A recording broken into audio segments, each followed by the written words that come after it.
Jalanan Hutan oleh T. Albert.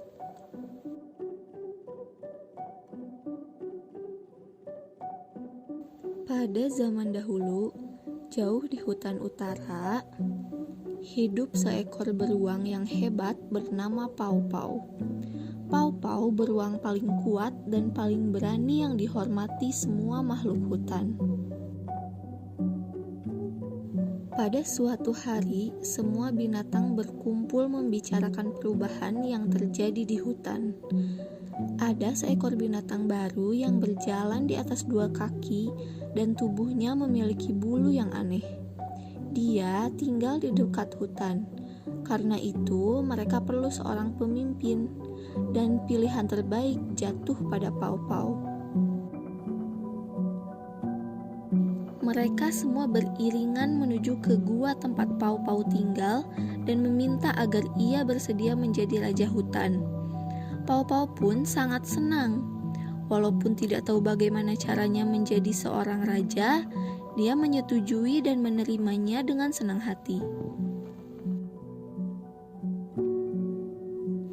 Lalu Pau Pau berkata, "Aku pasti butuh bantuan.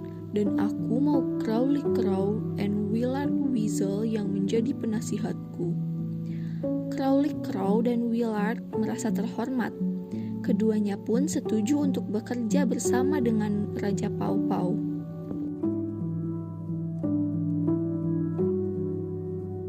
Suatu hari, Slither, si ular, mengunjungi Raja Pau Pau dan bercerita tentang binatang aneh yang ia lihat di dekat hutan. Pau Pau pun bertanya, "Di mana kamu melihat binatang itu?" Slither menjawab, "Binatang itu tinggal dengan makhluk aneh berkaki dua di tepi hutan kita."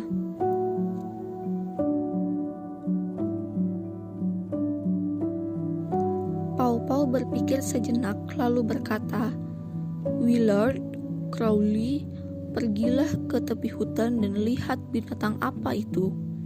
Tanpa menunggu lama, Crowley dan Willard bergegas pergi.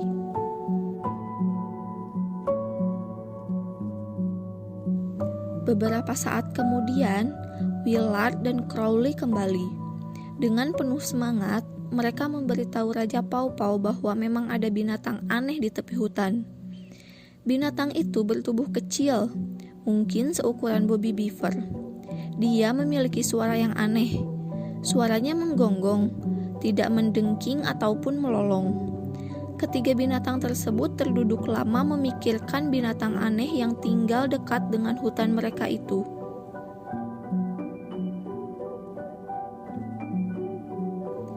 Akhirnya Raja Pau Pau berkata, "Kita harus pergi menemui binatang ini." Lalu mereka bertiga bangkit dan meninggalkan gua Raja Pau Pau.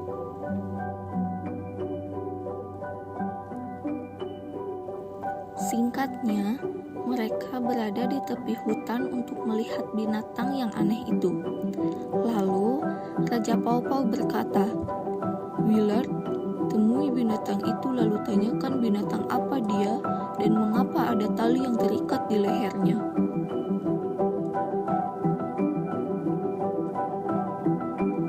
Tanpa ragu, Willard berlari melintasi lapangan dan bersembunyi di balik tumpukan kayu yang dekat dengan binatang aneh tersebut.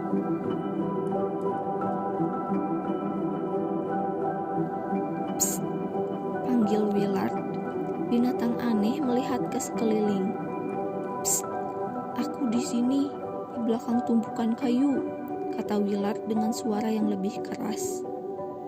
Binatang aneh tersebut merentangkan tali sejauh yang dia bisa, tetapi tidak bisa melihat siapa yang berbicara. "Tolong keluar sehingga aku bisa melihatmu. Tuanku sedang tidak ada."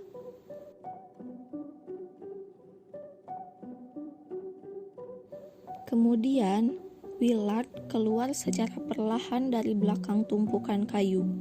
Dengan hati-hati, ia mendekati binatang aneh itu. "Jenis binatang apa kamu?" tanya Willard. "Aku adalah anjing. Namaku Dillard," ia menjawab. "Dan kamu apa?" Dia kemudian bertanya. Saya Willard, musang yang mewakili Raja Pau-Pau, penguasa hutan ini." "Mengapa kamu terikat ke tunggul itu?" tanya Willard. "Tuanku membuat aku terikat agar tidak bisa masuk ke hutan," jawab Dillard. "Tidak ada binatang yang boleh diikat," Willard berteriak. "Aku akan menggigit tali itu untuk membebaskanmu. Lalu, kamu bisa masuk ke hutan dan tinggal bersamaku." Dalam satu gigitan kuat, Willard membebaskan Dillard.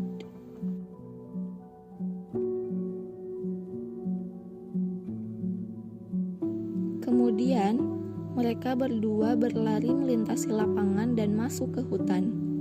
Setelah Willard mengenalkan Dillard ke Raja Pau-Pau dan Crowley, mereka semua pergi. Ketika mereka sampai ke tengah hutan, Raja Pau-Pau memperkenalkan Dillard ke semua makhluk hutan lainnya. Dillard sangat menyukai itu, terutama pertemuannya dengan Wayne Wolf dan Carl Coyote, yang sepertinya akan menjadi saudaranya. Saat musim panas berlalu, Raja Pau-Pau menjadi gemuk karena buah beri dan salmon. Dillard dan Willard menjadi teman baik. Suatu hari, Willard menghirup udara. Bau yang luar biasa dibawa oleh semilir angin. Telur ayam segar. Willard berpikir dan bergumam pada dirinya sendiri. "Aku harus menemukannya dan memakannya sebagai makanan ringan." Dalam hitungan detik, dia berlari melewati hutan dan mengikuti penciumannya menuju hidangan kesukaannya. Hidungnya membawanya ke rumah makhluk aneh, tempat dia pertama kali bertemu dengan Dillard. Dia melihat sekeliling. Semua terlihat aman. Dia mengikuti bau telur yang mengagumkan sampai ke dalam tempat yang aneh. Dia melihat sekeliling dan tidak percaya. Telur ayam! Ratusan telur ayam ada di sekelilingnya. Saat dia meraih sebuah telur, seekor ayam melihatnya dan menyalakan alarm. Semua ayam itu lekas berkokok, berkotek, dan membuat keributan. Lalu, dia mendengar sesuatu di belakangnya. Saat berbalik, dia melihat makhluk aneh yang tinggal di tempat itu. Seseorang yang Dillard panggil dengan sebutan Tuan.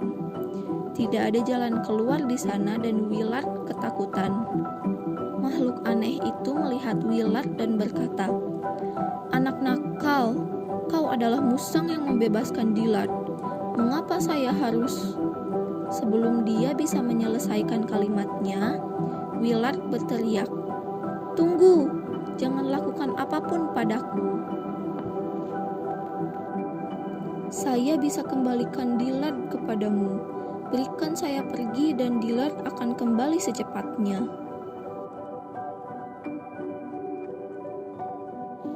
Makhluk aneh itu menyingkir ke samping dan membiarkan Willard bebas. Saat Willard kembali ke hutan, dia langsung berlari ke temannya. "Dillard, cepat ikuti aku. Aku butuh bantuanmu." Dillard tidak ragu untuk membantu temannya, dan mereka pergi berlarian dengan Willard yang memimpin jalan. Saat mereka melewati lapangan, Dillard berhenti. "Ada apa?" tanya Willard. "Tuanku tinggal di sana dan aku takut untuk melangkah lebih jauh," Dillard menjawab. "Jangan khawatir," ucap Willard. "Tuanmu tidak ada di sana." Menurut Dillard mengikuti Willard ke kandang, tempat semua ayam berada. Dalam sekejap, Sang tuan memasang tali di sekitar leher Dillard. Kemudian, dia melihat ke arah musang, melemparkannya sebuah telur, lalu berkata, "Terima kasih karena telah mengembalikan anjing saya."